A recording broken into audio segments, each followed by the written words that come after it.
Praat met jou oor die heerlikheid van die nuwe verbond na aanleiding van Paulus se verstommende gedeelte in 2 Korintiërs hoofstuk 3 vers 6 tot 18. Dis 'n redelike lang gedeelte, maar luister mooi dat ons die volle konteks van hierdie gedeelte kan hoor. Vers 6 sê hy, die Here het ons bekwaam gemaak om bedienaars van 'n nuwe verbond te wees. Nie van die letter nie, maar van die Gees. Want die letter maak dood, maar die Gees maak lewend. As die bediening van die dood, wat met letters op klippe gegraveer is, met soveel heerlikheid tot stand gekom het, dat die kinders van Israel nie stip na die aangesig van Moses kon kyk nie, weens die glans op sy gesig, wat tog aan die verbygaan was. Hoeveel te meer sal die bediening van die Gees nie in heerlikheid wees nie. Want as daar heerlikheid was in die bediening wat lei tot veroordeling, soveel oorvloediger in heerlikheid is die bediening wat lei tot regverdiging. Trouwens, wat verheerlik was, is eintlik in hierdie opsig geen verheerliking nie, weens die alles oortreffende heerlikheid. Want as dit wat vergaan met heerlikheid bekleed was, het die blywende veel groter heerlikheid. Terwyl ons dan so 'n hoop het, tree ons op met groot vrymoedigheid. Nie soos Moses wat 'n sluier oor sy gesig getrek het, sodat die kinders van Israel nie die einde van dit wat aan die vergaan was, kon aanskou nie. Maar hulle denke was verhard. Want tot vandag toe lê daar 'n sluier oor die Ou Testament. Die Grieks sê ou verbond, waarmee dit gelees word. En dit word nie weggeneem nie, want dit word slegs in Christus verwyder. Maar tot vandag toe, elke keer wanneer Moses gelees word, lê daar 'n sluier oor hulle harte. Telkens egter, wanneer iemand hom tot die Here wend, word die sluier afgehaal. Die Here is die Gees, en waar die Gees van die Here is, daar is vryheid. En ons almal, terwyl ons met ons sluierde gesig die heerlikheid van die Here aanskou soos in 'n spieël, word na dieselfde beeld verander, van heerlikheid tot heerlikheid, soos afkomstig van die Here die Gees. Nou in hierdie gedeelte vergelyk Paulus die ou verbond met die nuwe verbond. Daar's 'n woordjie wat hy 13 keer in hierdie gedeelte gebruik. En dis die woord in die oorspronklike taal doxa. In Afrikaans heerlikheid. Wanneer ons praat van doxa of heerlikheid, praat ons van iets wat helder is. Iets wat 'n glans het, wat skyn. Ons sal byvoorbeeld sê, die glans van God se doxa, die glans van God se heerlikheid, skyn soos die son in al sy krag. In hierdie gedeelte vergelyk Paulus spesifiek die doxa van die ou verbond met die doxa van die nuwe verbond. Hy noem die ou verbond die verbond van die letter. Hoekom? Want dit is die verbond wat God deur bemiddeling van Moses by Sinaiberg met Israel gesluit het. Daar by Sinaiberg het God die wet as die basis van sy verbond met Israel gegee. En die wet was met letters op 2 kliptafels gegrafeer. Daarom noem Paulus dit die verbond van die letter. Hy kon ook gesê het, die verbond van die wet. Wat noem hy die nuwe verbond? Het jy opgelet? Hy noem die nuwe verbond die verbond van die Gees. Die verbond van die Gees. Hoofletter Gees, want hy praat van die Gees van die Here. Hoekom noem hy dit die verbond van die Gees? Want onder die nuwe verbond word die Heilige Gees gegee. Onder die ou verbond het God die wet gegee. Onder die nuwe verbond gee God die Heilige Gees. Die Gees. Daarom word dit die verbond van die Gees genoem. Dis verkeerd om te dink. Eers was daar die wet, nou is daar niks. Nee, daar's nie niks nie. Nou is daar die Heilige Gees. Eers was ons onder die verbond van die wet.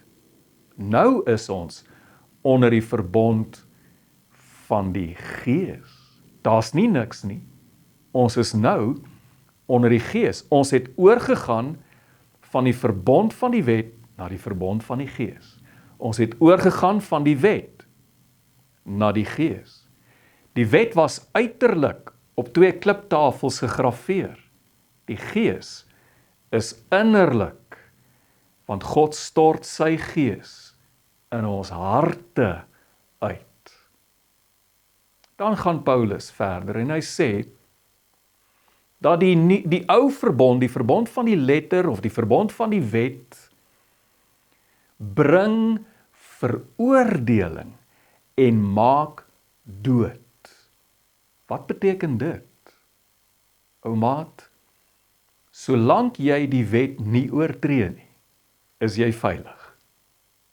Maar ou boeta, die oomblik as jy die wet oortree, soos byvoorbeeld as jy die verkeerswet oortree, en daai verkeerskonstabel stap voor jou in die pad in en hy tel sy hand so op voor jou, dan veroordeel die wet jou en hy skryf vir jou boete uit. Net soos ons God se wet oortree. Veroordeel, die oomblik as ons sy wet oortree, veroordeel die wet ons en word ons gestraf. Ons boete is die dood. Nie een van ons kan God se wet onderhou nie. Ons is almal oortreders van die wet. En daarom veroordeel die wet ons almal en word ons almal gestraf met die dood. Ja, die verbond van die letter, die verbond van die wet, die ou verbond, het veroordeling gebring en dood gemaak. Aan die ander kant, die verbond van die Gees doen presies die teenoorgestelde. Die verbond van die Gees bring regverdiging en maak lewend. Hoe bring die verbond van die Gees regverdiging? Dit het alles te doen met Jesus. Jesus, die regverdige een. Die een wat God se wet ten volle onderhou het. Elke deel daarvan, gehoorsaam tot die dood toe. Jesus het ons oortredinge, ons ongeregtigheid, ons sonde op hom geneem aan die kruis. En hy het ons straf, naamlik die dood, aan die kruis gevat.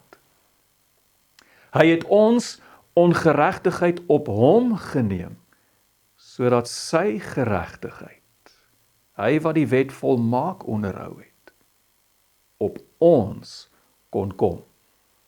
En nou dat ons in Christus geregverdig is, kan ons die Heilige Gees ontvang. En die Gees van God is die Gees van lewe. Van lewe. As jy in Johannes hoofstuk 7 gaan lees, dan word die Heilige Gees voorgestel met strome van lewende water. Die Heilige Gees maak ons lewend. So die ou verbond bring veroordeling en maak dood, maar die nuwe verbond, die verbond van die Gees, bring regverdiging en maak ons lewend. Nou sê Paulus, dat die ou verbond, die verbond van die letter van die wet, het doxa gehad. Ja, dit het doxa gehad. Ongelukkig is daar mense tot vandag toe, wat die wet of die verbond van die wet afmaak as iets donker of as iets boos. Dis nie die waarheid nie. Die wet het gekom met 'n glans van heerlikheid. Hoe weet ons dit? Wat het die Israeliete op Moses se gesig gesien toe hy van die berg afkom nadat hy die wet ontvang het? Hulle het gesien dat daar 'n glans van heerlikheid op sy gesig was. Ons lees dit in Eksodus 34 vers 30.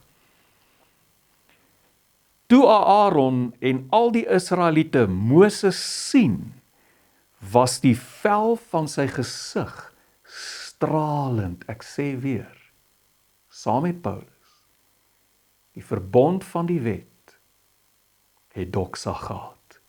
Daar was 'n glans van heerlikheid.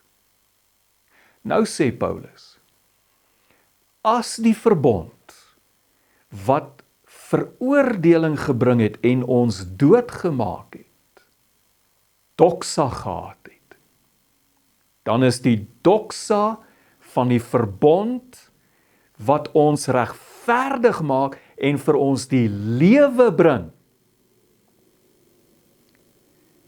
soveel oorvloediger. En ons sien dit op die berg van verheerliking, wanneer Jesus voor sy disippels, Petrus, Johannes en Jakobus, van gedaante verander en sy gesig begin straal soos die son. Matteus 17 vers 4 sê, voor hulle het hy van gedaante verander, sy gesig het gestraal soos die son. Die glans van Jesus se doxa is so helder, dat die doxa van Moses verdwyn in die verblindende lig van die nuwe verbond. Moses was soos 'n kers wat lig gegee het in 'n donker nag. Jesus is soos wat die son opkom in die môre. En in die lig, die verblindende lig van die son, kan jy nie eers die lig van die kers sien nie.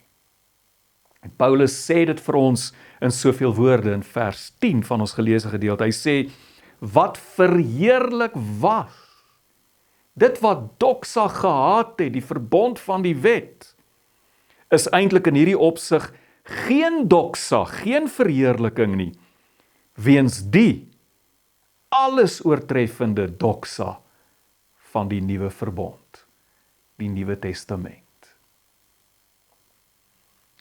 Paulus sê ook in hierdie gedeelte, dat die doxa van die ou verbond, die verbond van die letter van die wet, het vergaan.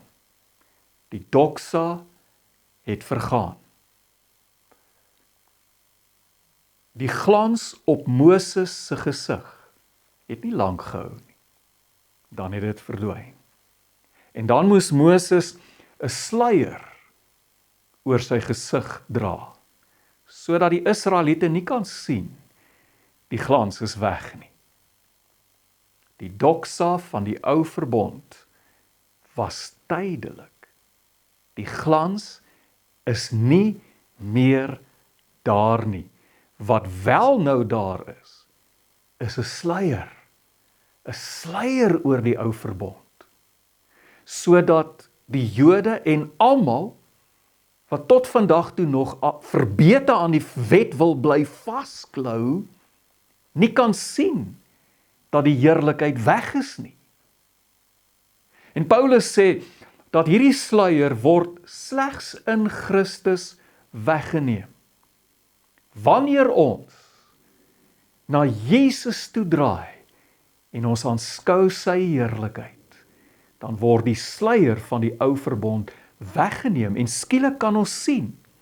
En ons kyk na die verbond van die wet en ons sien, my wêreld, waar's die glans? Waar's die doxa? Waar's die heerlikheid? Dis dan weg, daar's geen heerlikheid nie, daar's geen doxa nie. Daar's geen glans nie. Dis weg.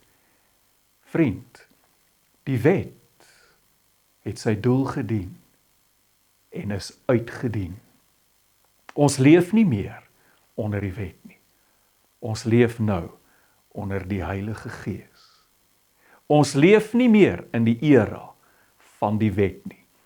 Ons leef nou in die era van die Gees. En Paulus sê in hierdie gedeelte, in vers 18, waar die Gees van die Here is, daar is vryheid. Vry van wat? Nie vry om sonde te doen nie, nee. Jy's vry van wat? Jy's vry van die wet wat jou veroordeel en wat jou doodmaak. Waar is jy vry van die wet wat jou veroordeel en jou doodmaak?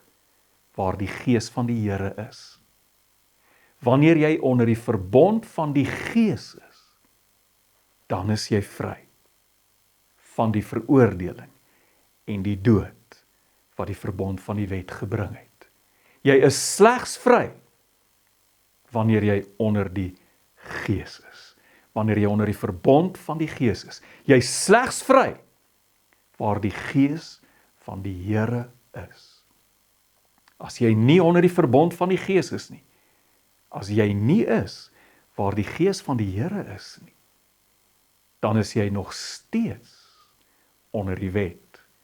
Veroordeel die wet jou nog steeds en sterf jy nog steeds as 'n sondaar. Maar as jy onder die verbond van die Gees is, waar die Gees van die Here is, daar is vryheid van die veroordeling van die wet en van die dood. En ek sluit af, omdat jy nou onder die verbond van die Gees is, bly jy nie dieselfde mens nie. Paulus sluit af, hierdie hele gedeelte sluit hy af, met seker die kragtigste vers in die hele Bybel oor Christelike transformasie. Vers 18, en ek lees dit vir jou. Hy sê, en ons almal, terwyl ons met ontsluierde gesig, die heerlikheid, die doxa van die Here aanskou, soos in 'n spieël, word ons na dieselfde beeld verander. Kyk na die woordjie verander. Die oorspronklike taal is metamorphometha. Hoor jy die woordjie metamorfose daar? Metamorfose. Né?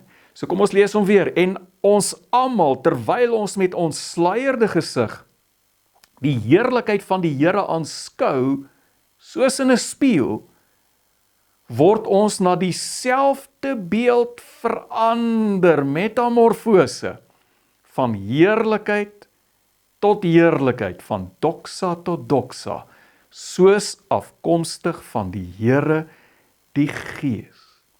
Let op die woord metamorfose, net soos 'n lelike ou wurm, wat in die stof rondkruip,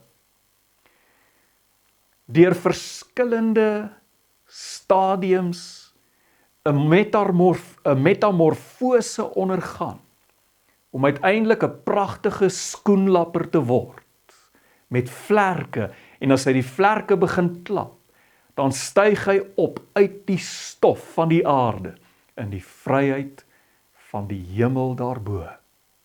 Net so word ek en jy van een stadium van heerlikheid tot die volgende stadium van heerlikheid verander. Ondergaan ons 'n metamorfose van heerlikheid tot heerlikheid, sodat ons al hoe meer begin lyk soos Christus. Hoe werk dit? Nee, dis nie ek wat in my eie pogings verbee te probeer om soos Jesus te wees nie. Nee. Ek aanskou Christus. Ek sien hom in sy heerlikheid. Ek aanskou hom met die naakte oog, die heerlikheid wat skyn soos die son in al sy krag. En die heerlikheid van Christus reflekteer in my asof ek 'n spieël is, en die krag van sy refleksie in my verander my van een stadium van heerlikheid na 'n volgende stadium van heerlikheid, sodat ek al hoe meer begin lyk soos die refleksie van sy heerlikheid in my. En ek word al hoe meer en meer soos Jesus Christus. Is jy nie bly dat jy onder die verbond van die Gees is? Die verbond, die nuwe verbond. Vry van veroordeling, vry van die dood, waar ons transformeer om al hoe meer soos Christus te wees.